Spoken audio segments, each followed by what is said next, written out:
I think it's the first time na merong ganitong setup ng prayer rally kung saan araw-araw, 'no, day 1, day 2 hanggang sa day 7 at, akala ko nga ito ay last day na ngayon, eh.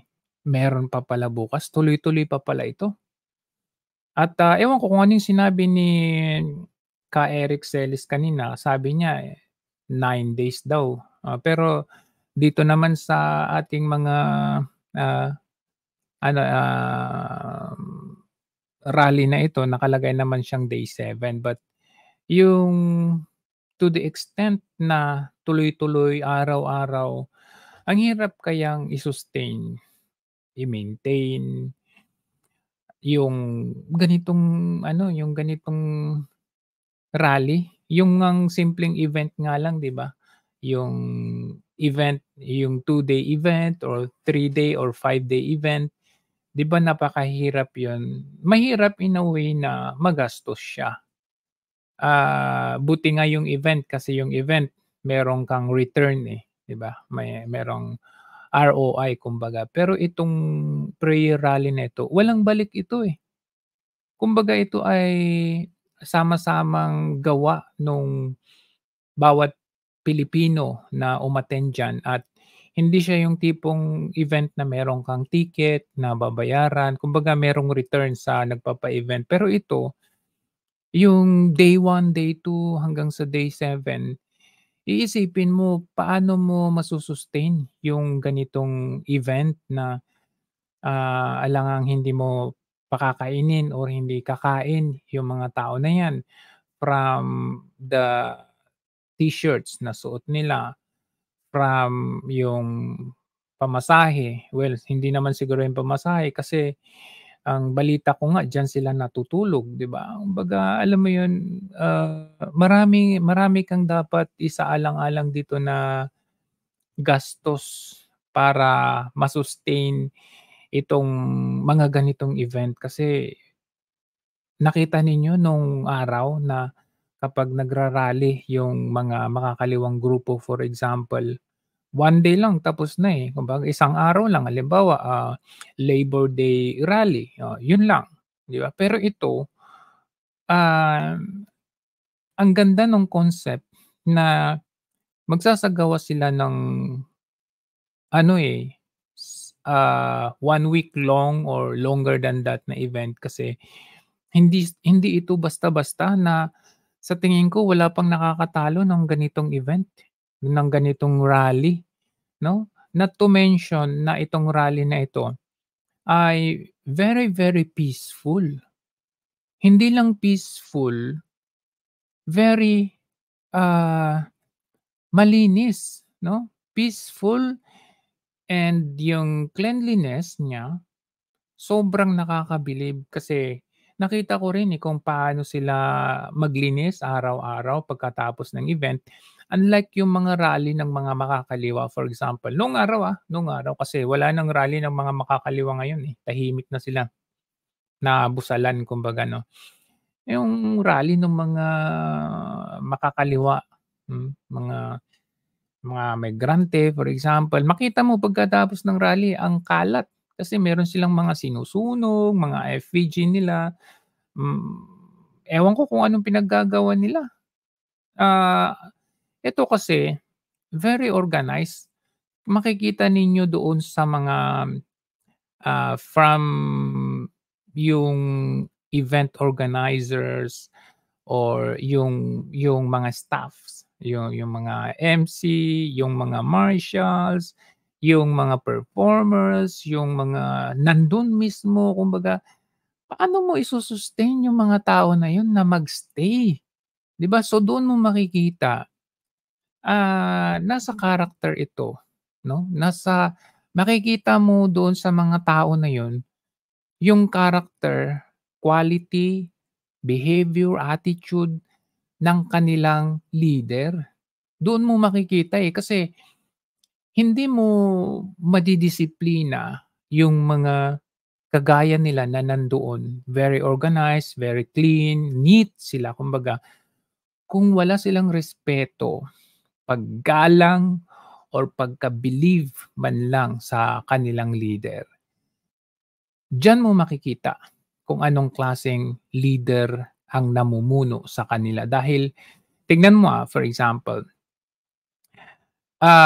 yung event, yung pagpunta, yung pag-ayos ng event, musical, production nila, yung pagpasok ng mga tao, pag-exit ng mga tao, saan sila pupuwesto, paano yung entry ng mga performers, ano yung gagawin ng mga performers, sino yung susunod na mga speakers.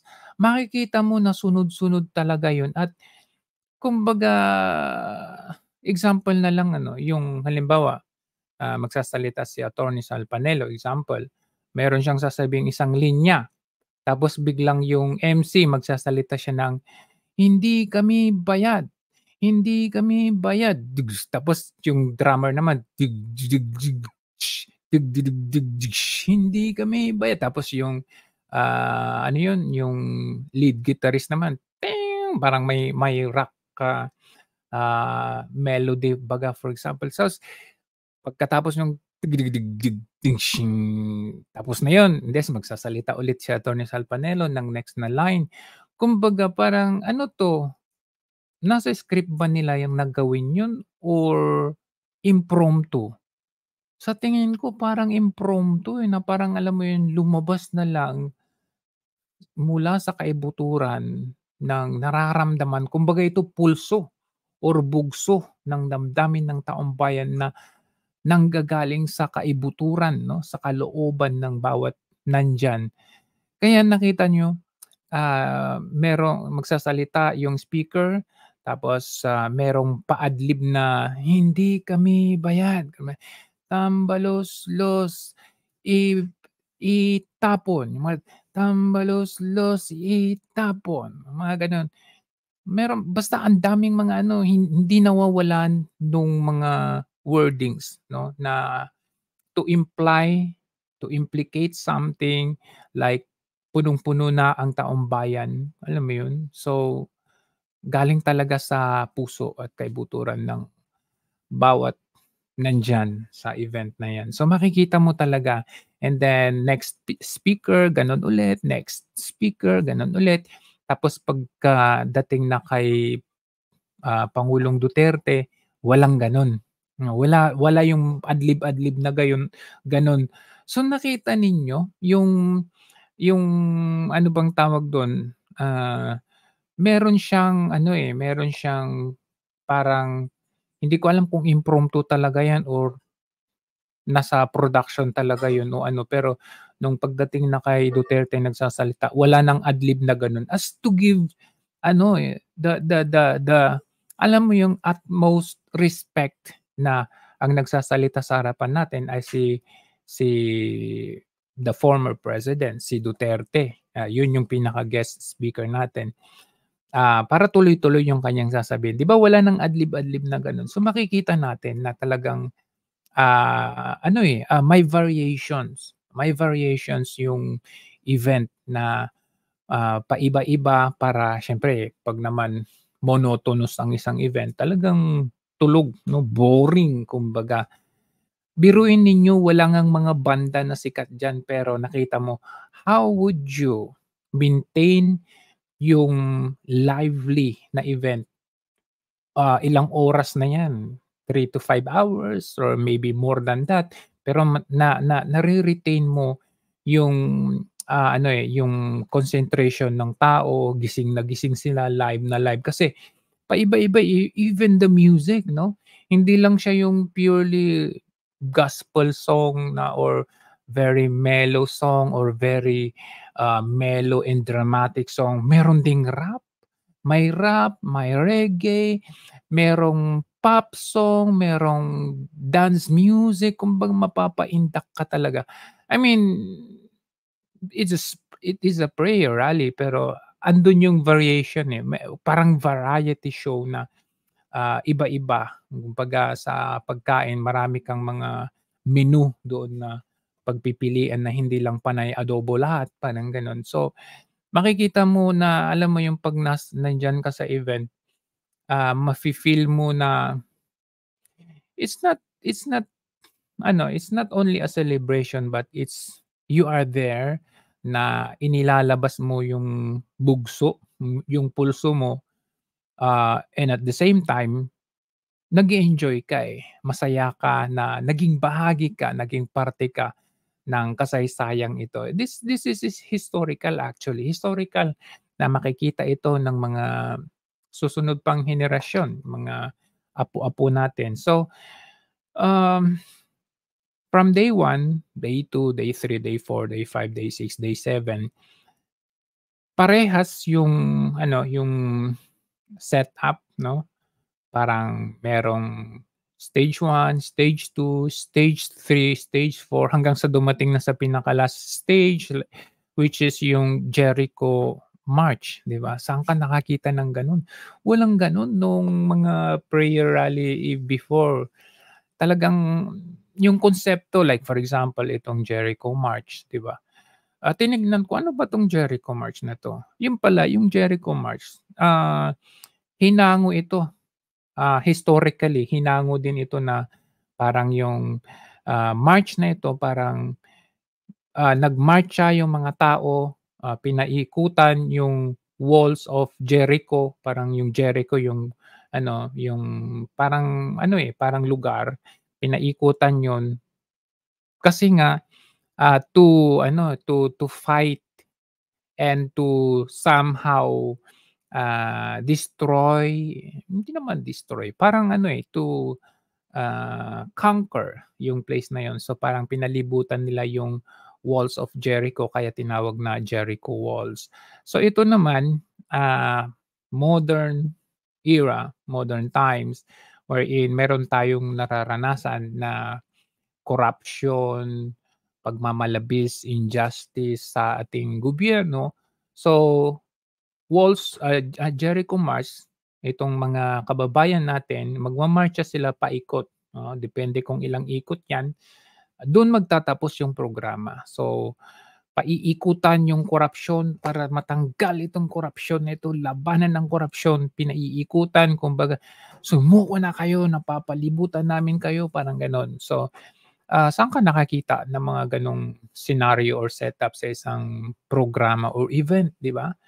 Meron pa yung kantahan o yung kantahan nila, kitang-kita mo yung mga kinakanta nila is it's all related doon sa nangyayari sa atin. Like kinanta nila yung Upuan, 'di ba? Tapos ang galing nung rapper din yung alam mo yung hindi yung mga talagang sikat na rapper pero kapag pagtakpan mo yung mata mo at makinig ka, parang nakikinig ka doon sa mga totoong kumanta ng rap, 'no? Para silang mga rapper.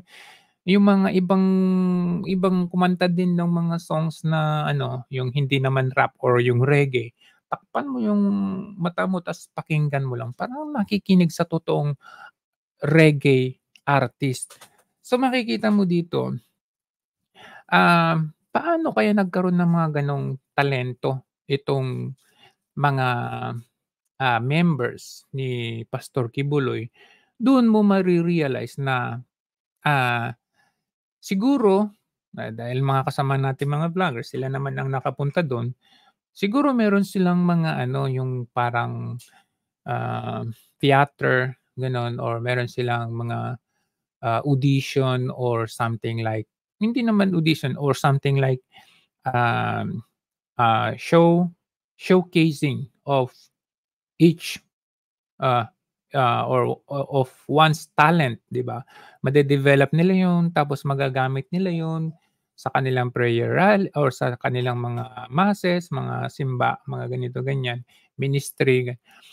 So, dun mo makikita na mapapatunayan mo na 'pag ikaw ay nasa pangangalaga ng, kingdom or KJC or KOJC ni Pastor Kibuloy, matatamasa mo, yung mataas na antas ng pamumuhay kung hindi man mataas na antas ng pamumuhay somehow you will be treated, fair and square. Hindi naman yung talagang alam mo yung pang-ano ng career mo but something like it will be useful for you in the future. 'Di ba nga may maraming nagsasabi diyan na kung hindi dahil kay Pastor Kibuloy, hindi ako naging engineer ngayon, nakapag-aral ako, natutunan kong gumawa ng, ganito, ganyan.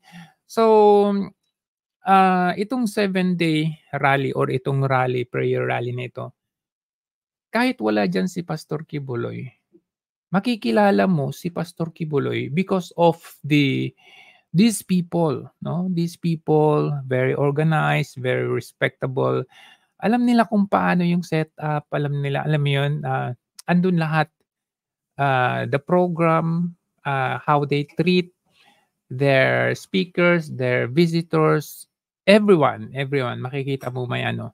Ngayon, since ito yung day 7, akala ko kasi ngayon napunta si President Duterte at saka si VP Sara, akala ko ngayon yung last day, hindi pala ngayon yung last day. Meron pa pala bukas. But anyway, very ano, very remarkable and memorable day, today kasi nga, who would have thought na isang former president, ah, um, vice president, 'no, current vice president ay a-attend at dadalo diyan at hindi lang sila. Napunta nga diyan sila Senator Bato, Senator Robin Padilla, 'di ba?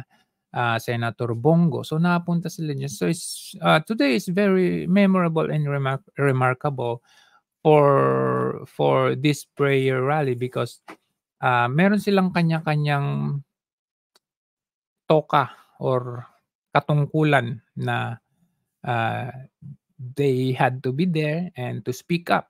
Although hindi nagsalita si VP Sara sa entablado but nagpa-interview siya, ang tanging hiling niya, magdasal po tayo para sa laban, para sa bayan or para sa ating bansa. We can understand totally because hindi puwedeng magsalita si VP Sara, the same sentiment or the same, ah, ano yung tawag dun, aura or temperatura kung paano magsalita yung mga ibang speakers, 'no, like sila Sandra Cam, attorney, attorney Glenn Chong, 'di ba, attorney Harry Roque, yung mga gano'n. Even the former speaker, 'di ba, si Alvarez, hindi puwedeng magsalita ng gano'n si VP Sara because we all know he is still under, the cabinet or secretary ni Marcos. So, maybe not now, but we know that, nandiyan siya to show support kay Pastor Kibuloy and alam naman natin na itong mga hindi sumusuport or halata na natin kung sino yung nasa likod nung pagkondena nila kay Pastor Kibuloy and for a vice president, 'no, current president, okay, active to be there ay is a big statement, 'no, it's like a stamp on a paper or a document na andito ako to show support kay Pastor Kibuloy and it's not because friend ko or friend ng Duterte, it's because ito yung laban para sa bayan. And all of them, all of the guests, mga speakers na nandiyan, yun yung implication nun, yun yung meaning talaga ng being present diyan sa, prayer rally na yan is, is paulit-ulit nating sabihin na is not only for a certain person, 'no? It's not only for a certain person because paulit-ulit na lang na ganito ang gagawin, nagawa nila sa isang, dating, chief, 'no? Nagawa nila ito sa isang congressman and ngayon gusto nilang gawin ito sa isang, ah, religious leader, 'no? Nasaan naman napunta dito yung constitution or constitutional rights na there is a separation between the church and the state, 'di ba? So, nawawala na yung essence ng ating constitution to the point na they want to change alam mo yung balangkasin yung constitution, gibain yung constitution at gusto nilang palitan according to their interest, which is yan nga sinabi ni Pangulong Duterte na it's for their interest like, prolonging 'no, their termino. Napakalinaw kung ano yung ginawa ng tatay, gano'n din gano'n ang planong gawin nung anak, which is nakita niyo yung ano, yung pag-raise ng voice ni, PRRD nung sinabi niyang, "Tatay, Marcos pa rin, hanggang ngayon Marcos pa rin ang gustong alam mo yun, gumalaw nitong constitution natin." So, to sum it up, itong, prayer rally na ito, saan hahantong 'no? That's a question to ask, but, one thing I can think of is, um, unti-unti po tayong papunta doon, alright? Gaya ng panawagan ni PRRD, huwag po tayong magpapadala sa ating bugso ng damdamin. Tama lang na ilabas natin ang bugso ng ating damdamin, pero hindi pa ito yung panahon, alright? Na huwag tayong susugod sa palasyo, huwag nating kakalabanin ang mga sundalo at mga kapulisan. Mahal ni PRRD ang mga sundalo at kapulisan at naaawa siya dahil wala silang ibang susunding utos kundi yung utos ng presidente as according to their own mandate, 'di ba? Kundi yan yung kanilang, sinumpaang tungkulin. So, 'wag nating gagawin yun, which is very true. It may not be now, but paunti-unti dun din tayo papunta. Kasi makikita mo, makikita mo itong prayer rally na ito is not only diyan sa sentro. It's not only in the greater area ng Pilipinas which is diyan sa Manila, but you can see 'no, you can see it scattered all over the entire country. Itong mga bugso 'no, saan ka mang mapunta even dito sa abroad, makikita mo talaga, yung damdamin ng tao na ano ba 'yan, nagsimahalan na ang lahat ng mga bilihin, ano ba 'yan, panay biyahe-biyahe yung ating pangulo. Pare-parehas tayo ng sentimento, but we cannot just do what we want for now. Maybe hindi ngayon, but one day. Kaya nga kinanta din nila yung kanta na one day, one day, one